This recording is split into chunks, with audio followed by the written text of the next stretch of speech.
Hello and welcome to this edition of FYI Weekly, your official source for City of Greensboro news and information. The Greensboro Housing and Neighborhood Development Department is seeking qualified developers to acquire and develop affordable housing units located on John Demery Drive. The department is accepting requests for proposals or RFPs. This development should address the community's housing needs and enhance the surrounding area. To assist with the RFP process, a virtual pre-submittal conference is scheduled for Tuesday, December 17th. An on-site conference will take place on Wednesday, December 18th. Attendance for both conferences is optional. The written question and answer period is open until 4 p.m. on Sunday, December 22nd. RFP responses will be assessed based on the applicant's experience in multifamily rental housing. Responses must be emailed with an attached PDF file to the attention of Grant Duffield by 4 p.m. on Tuesday, January 14th. For more information, visit the city's website. The Greensboro Planning Department published its quarterly GSO 2040 implementation newsletter, which provides updates on the city's award-winning comprehensive plan. Several key projects highlighted this quarter include the following. City Council adopted Phase 2 of the Randleman Road Corridor Plan. This outlines strategies to bring investment to this historically underserved area, focusing on revitalization without displacing residents.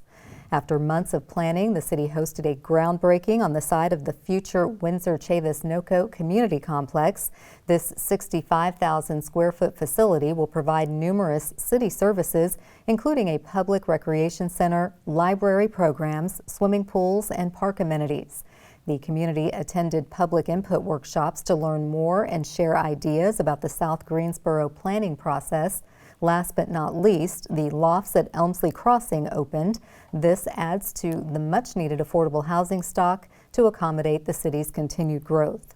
You can learn more about GSO 2040 implementation by accessing the plan online. Sign up to receive the report each quarter. Visit the e-Notify page on the city's website and select GSO 2040 in the news section. Various lanes of West Market Street from Mendenhall Street to Cedar Street will be closed each day from 9 a.m. to 4 p.m. until Friday, December 20th. This is the result of construction on the downtown Greenway. The intersection of East Friendly Avenue and North Davie Street will be closed until Friday, January 17th for road construction. Both streets will be closed to through traffic, but road crews will accommodate local traffic needing access to the immediate area. Signage will direct drivers to the detour routes. Motorists should expect delays in the construction areas. You're encouraged to take alternate routes to avoid the delays. Work schedules are subject to change based on weather conditions and equipment availability. For more information about lane and road closures or to subscribe to receive email notifications about upcoming construction on city streets, visit the city's website. Cone Health has partnered with the city to share a series of brief and informative videos designed to inspire you to make better choices when it comes to healthy living. Following these tips is an easy way to help each of us improve our quality of life. Let's take a moment to check out today's news for your health. 70% of Americans are overweight, and the majority of them have health issues that would improve with weight loss. So how do you know if your weight is affecting your health? The easiest way is to calculate out your BMI, or your body mass index. You can do that by going online and entering in your height and your weight. It will give you a number. If that number is 30 or greater, it is likely that your weight is affecting your health. When your BMI is greater than 30, it puts you at much higher risk of things like high blood pressure, high cholesterol, heart disease, stroke, kidney disease, arthritis, cancer, and diabetes. In fact, if your BMI is 30 or greater, you have a greater than 300% chance of becoming diabetic. If your BMI is 40, that increased risk goes up to 500%. So if you want to lose weight, the most important thing to start with is to calculate out your resting metabolic rate. That's what most people consider their metabolism, and it tells us how many calories you need to keep your weight the same with a low level of activity. The best way to do that is to take your weight and multiply by 9 if you're a woman and 11 if you're a man. Now that we've calculated out your resting metabolic rate, it's time to figure out how many calories you need in order to lose weight. If you cut 500 calories per day from your resting metabolic rate, you lose approximately 1 pound of fat per week. If you think 1 pound a week isn't significant, you should know that a pound of fat is about the size of a small grapefruit. So losing a grapefruit of fat every week isn't too shabby. Exercising while losing weight is important in order to prevent your metabolism from falling while you're losing weight. Studies show that just 10 minutes a day of exercise 5 times a week is enough to cause health benefits. If you increase that exercise to 30 minutes 5 times a week, you maximize those benefits and you find it much easier in order to keep your weight off. Studies also show that if you exercise more than 30 minutes 5 times a week, you can increase your hunger. That increase in hunger tends to make you eat more calories than you just burned, which defeats the point of exercise for weight loss. Thank you for joining me. Hopefully these tips will help put you on the path for a healthier future. For more information, go to conehealth.com/wellness. I'm Dr. Karen Beasley. The Greensboro Transit Agency is making moves on the national level, and the Greensboro Police Department is giving Santa a helping hand. We'll have those stories and more news coming up after the break. Stay with us.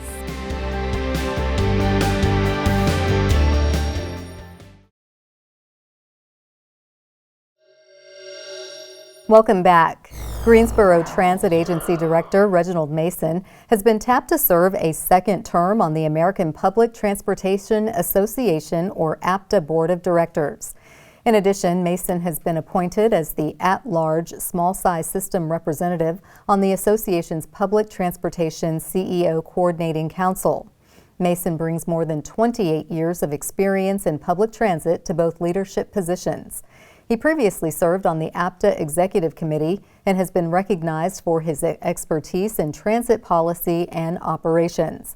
As a member of the APTA Board of Directors and the CEO Coordinating Council, Mason will work with other transportation leaders to address key issues affecting both small and large transit agencies nationwide. He will focus on improving transit systems, enhancing sustainability, and addressing the challenges of growing public transportation needs. These leadership roles will provide Mason with a platform to continue his work in advancing public transportation services across the country. Mason's contributions will support the development of policies aimed at making transit safer, more efficient, and readily accessible for all walks of life. The Greensboro Police Department has partnered with the community to support more than 50 families and 200 seniors this holiday season. Operation Yuletide is an initiative led by GPD, bringing holiday cheer to our neighbors who are experiencing tough times.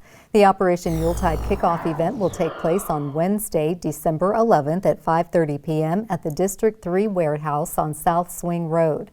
Throughout the year, GPD employees meet people who have been affected by serious crimes or an unfortunate turn of events. During Yuletide, those employees organize to provide gifts to deserving families referred by the police department. The department also adopts one senior community to deliver cheer and gifts of essential household and hygiene items. Operation Yuletide is one way GPD lets these families and seniors know they are cared about. Although this program is a GPD-led initiative, it involves many City of Greensboro departments, businesses, and citizens who volunteer to adopt families and donate gifts. This program is a reminder of how the community comes together through a little compassion. The City of Greensboro once again excels in the 2024 Human Rights Campaign's Municipal Equality Index, or MEI.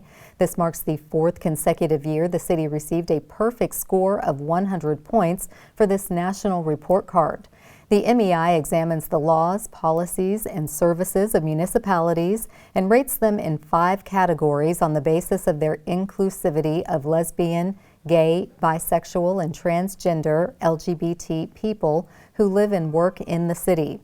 This year, a record-breaking 130 cities, or more than 25% of all MEI-rated cities, earned the highest score of 100.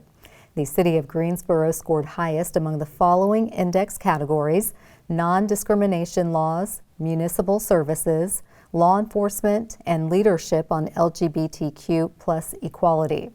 The Municipal Equality Index is produced by the Human Rights Campaign, which represents more than 1.5 million members and supporters of LGBT equality in the United States. Hundreds of people from all corners of the community will attend the annual breakfast honoring Dr. Martin Luther King Jr. Coming up after the break, we'll introduce you to the Director of the Human Rights Department, the group hosting this year's event. Stay with us.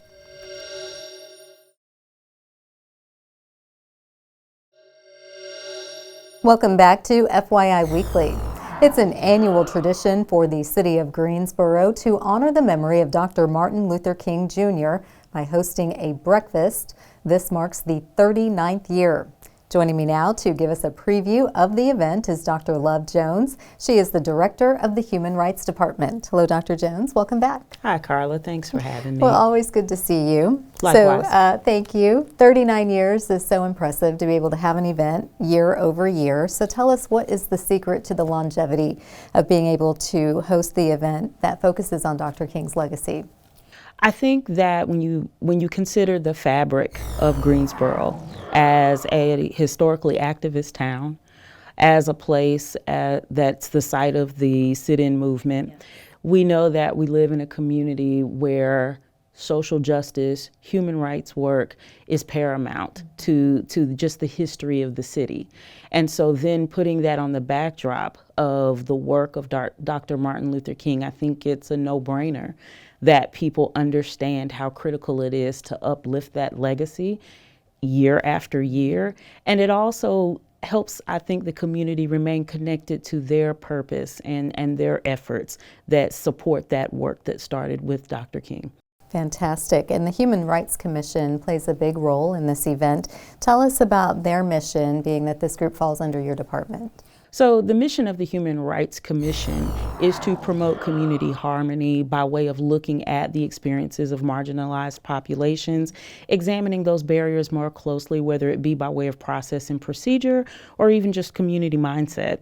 And so on a regular basis, they look at these critical issues that really summate the work of Dr. King, whether it's looking at certain protected classes that are experiencing a specific kind of marginalization at a particular time, or if it's just making sure that the pulse of inclusion and the pulse of remembering those who are at the fray just stays at the forefront of what makes Greensboro a great place to live. They do that work passionately. Fantastic. And it's so nice to know that there is a commission dedicated to those very issues.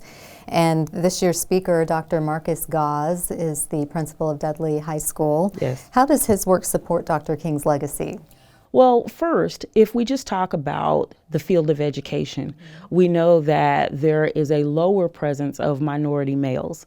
And especially when you talk about touching the hearts and minds of high school students and leaving such a strong footprint, such a model of leadership, that's really, really important in today's time. Also, when you think about the fact that in the field of education, this is really about molding and shaping the mindset of future leaders. And so Dr. Gause being so dedicated, being so passionate, I believe that the committee saw him as one of the very first people to consider, especially for a year that's focused on a local speaker. The MLK Breakfast normally has a model of alternating a national and a local speaker every other year. And so certainly for this year, I think it was easy to see the mark that Dr. Gause continues to leave such a great impression on our school community, but also the greater Greensboro community. Well, we are looking forward to hearing his remarks. Tickets are still available, so folks want to get online and get those. Everyday Champions is somewhat of a new component. It's been going on for the last few years, recognizing individuals in the community. What kind of characteristics or qualities do these nominees, honorees, what do they embody? So the one thing to really consider, one word, impact. Especially as it relates to social justice efforts, as it relates to creating ways and paths for people who normally may experience a unique level of barrier. So whether it's your nonprofit leader or a person who does grassroots organization work, or if it's a person who maybe has an everyday line of employment that still meets the needs of a very marginalized group of people, that work starts to speak for itself, and eventually it screams for itself. And so because it's a standout effort to community members, that's what coins everyday champion. It's not so much that you're on platforms all the time, but it's about the impact that you make in the work that you do every day. Well, we certainly look forward to seeing this year's group of champions. Before we run out of time, what do you want the community to know about the overall spirit of the MLK Breakfast? I think the most critical thing to keep in mind about the spirit of the MLK Breakfast is that it's perpetual. It is something that does not live in the past, but it literally rejuvenates itself daily in the way that we keep our hearts and minds open to the needs of others. It is definitely a culmination of recognition of why the work continues to be so important. And so ultimately just remembering that MLK service is service every day, not just one day of the year. And so this breakfast is a celebration, but it definitely does not create pause in the work. It's really just the catapult to keep it going. Well, we are so grateful to you and your team. Your department puts a lot of work in alongside with the Human Rights Commission to host this, and again, the 39th year for this, so congratulations on that. And the preview, and as I said, tickets are on sale. They can go online to the city's website, and I'm sure it will be another sold-out event. Indeed, we are headed in that direction. Well, thank you, Dr. Jones, and we look forward to seeing you at the breakfast. Thank you again. Thank you. Stay tuned for some interesting and useful information about Greensboro as we tell you something about the city. That segment is coming up after the break. Stay with us.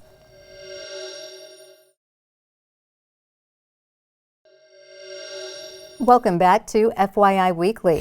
One way to stay informed about decisions that impact you and our city is by attending or tuning in to City Council meetings at 5:30 p.m. on the first and third Tuesday of the month. The fourth Tuesday is reserved for a meeting as needed. The City Council meetings take place in the Katie Dorset Council Chamber on Level 2 of the Melvin Municipal Office Building, located at 300 West Washington Street.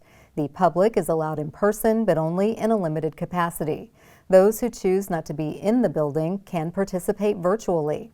The Greensboro City Council meetings are broadcast right here on GTN. The meetings are also streamed live on the city's website and on Roku. To review the council meeting schedule and agendas, please visit the city's website. Here's an opportunity to learn a little something about the city.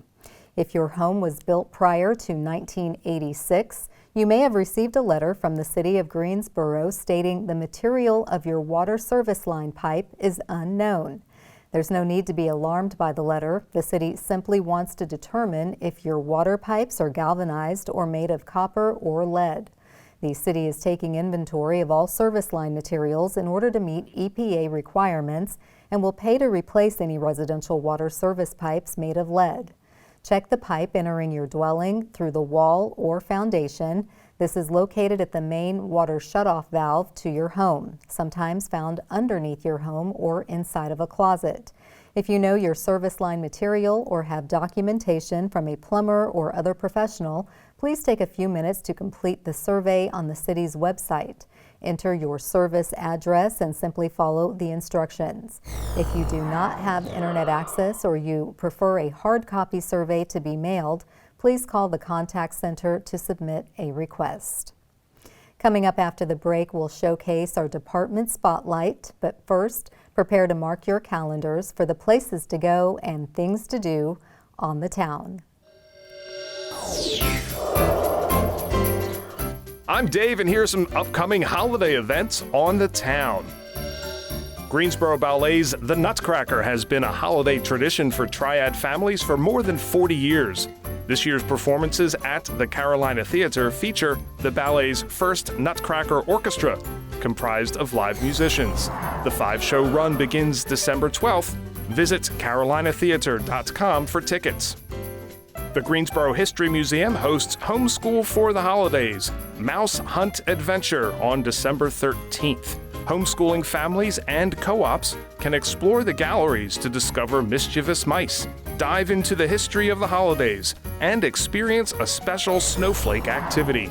Register on the museum website at greensborohistory.org. The 13th annual Running of the Balls 5K Run and Walk through Greensboro's Sunset Hills neighborhood is December 14th. Don your finest holiday attire and run or walk beneath a canopy of thousands of brightly lit Christmas balls that adorn the trees along the route. The event benefits the Second Harvest Food Bank. Register online at therunningoftheballs.com. The Glen McNary Branch Library celebrates Gingerbread House Day, December 15th. Children and teens can design and build graham cracker houses with candy decorations to keep and eat. Registration is required for this free event at greensborolibrary.org. Stay tuned to FYI Weekly for more happenings on the town.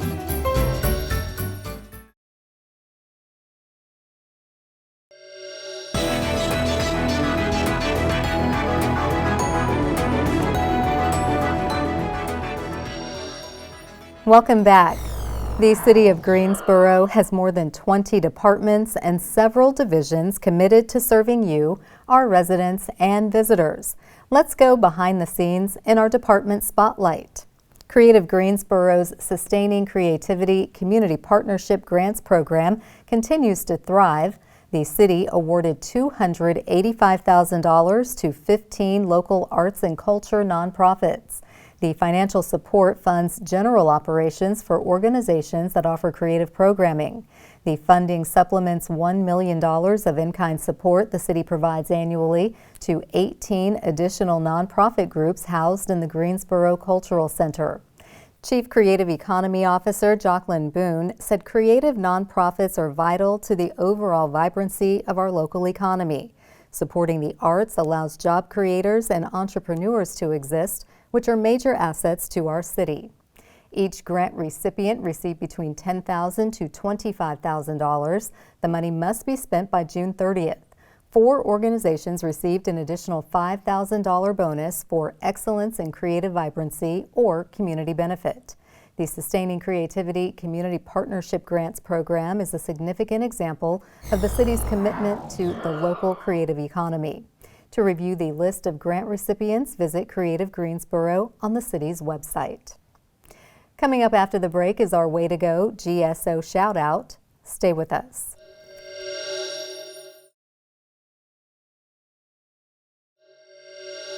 As we draw to a close, we always want to end on a positive note with our Way to Go GSO shout out. This week's shout out goes to Jolly Old St. Nick. The city will host Pictures with Santa on Thursday, December 12th. The fun will take place from 4 p.m. to 7 p.m. at the Smith Active Adult Center. Santa and Mrs. Claus will be on hand to take photos.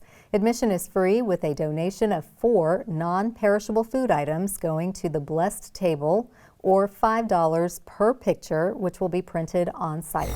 The Smith Active Adult Center is located at 2401 Fairview Street. For more information, contact Active Adult Coordinator Jenny Matkins at 336-373-7566. That concludes this edition of FYI Weekly, but you can easily stay connected to the latest city news by linking to us on Facebook, Twitter, YouTube, and Instagram. Alexa users can subscribe to our 5-minute flash briefings, which airs on 90.1 FM, 100.7 FM, and 90.5 FM. Be sure to download both weekly podcasts, Talk City Greensboro and Talk City in Espanol, plus GTN is streaming on Roku. For all of us here at the City of Greensboro, thanks for watching, and we'll see you next time.